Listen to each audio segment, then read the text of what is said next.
Dear you, most people believe true love is what saves them, but what actually ruins people isn't love, it's life, distractions, pressure, unspoken resentment, the slow erosion of attention.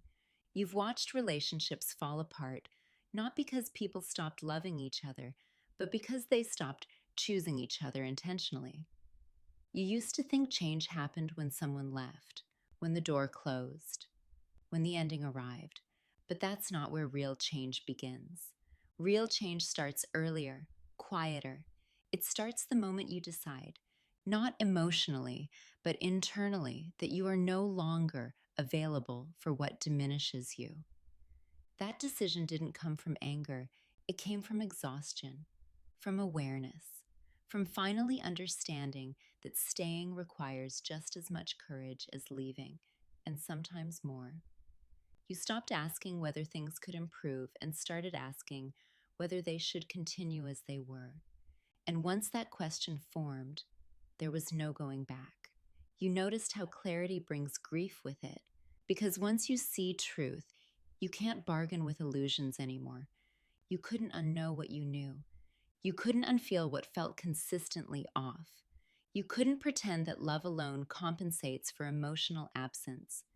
You realize that commitment without honesty is instability, that affection without accountability is empty, that apologies without change are rehearsals, not repairs.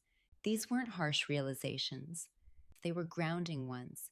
You stopped chasing closure from people who avoided responsibility. You stopped interpreting silence as mystery. You stopped confusing emotional intensity with emotional safety. And in doing so, you reclaimed something essential: your agency. This wasn't bitterness, this was maturity, the kind that doesn't announce itself but restructures your entire life from the inside out. Dear empowerment didn't look dramatic when it arrived. It looked like boundaries, like discernment, like choosing peace over proximity. It looked like walking away without needing to be understood by everyone. It looked like trusting yourself again.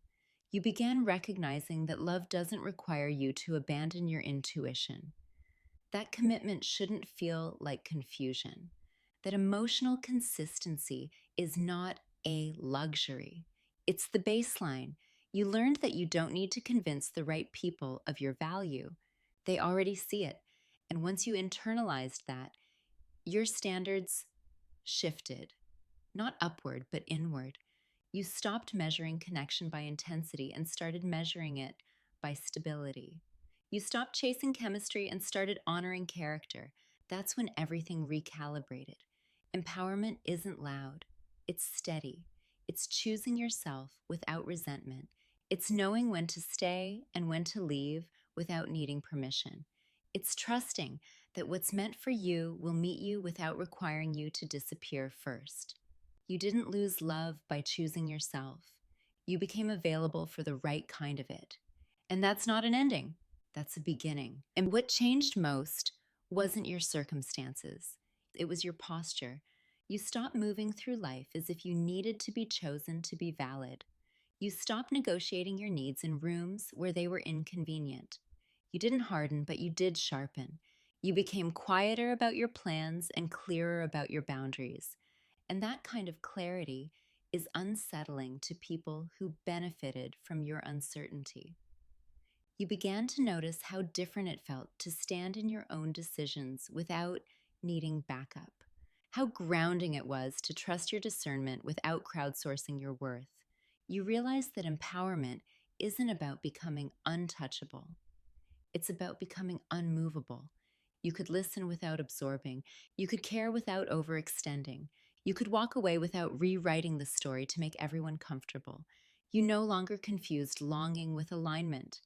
You understood that wanting someone doesn't mean they are capable of meeting you. You understood that attraction without respect is a warning, not a sign.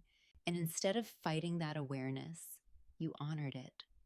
That's when peace stopped feeling fragile. That's when solitude stopped feeling like punishment and started feeling like protection. You didn't replace love with independence. You replaced desperation with discernment. You still believed in connection, But now you believed in it without self-betrayal. You understood that the strongest relationships are built between two whole people, not one person carrying the emotional weight for both. You stopped performing emotional labor in advance. You stopped over explaining your needs. You allowed people to show you who they were, and you believed them the first time. And here's the part most people don't talk about: empowerment makes your life quieter, fewer highs, fewer lows, less chaos, less confusion, but more peace, more clarity, more self respect. It doesn't give you fireworks, it gives you foundation. And once you experience that, you can't go back to anything that requires you to abandon yourself for belonging. You didn't change to prove anything. You changed because you finally listened. And that decision, quiet, internal, unwavering, is what made you powerful. What